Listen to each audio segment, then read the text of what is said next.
আম্মা বাদ। সংগ্রামী উপস্থিতি, আজকে অত্যন্ত পরাক্রান্ত হৃদয় নিয়ে জুলাই যোদ্ধা, ভারতীয় আধিপত্যবাদ বিরোধী আন্দোলনের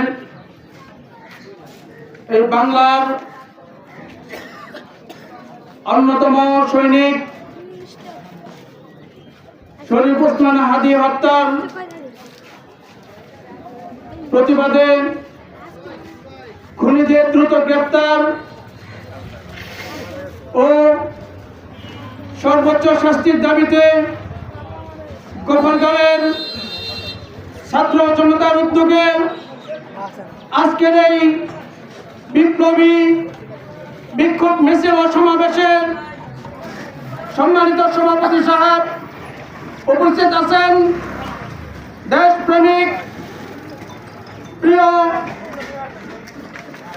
সহযোগী বন্ধুগণ। আমরা আজকে যে অবস্থায় বাংলাদেশে দিন অতিক্রম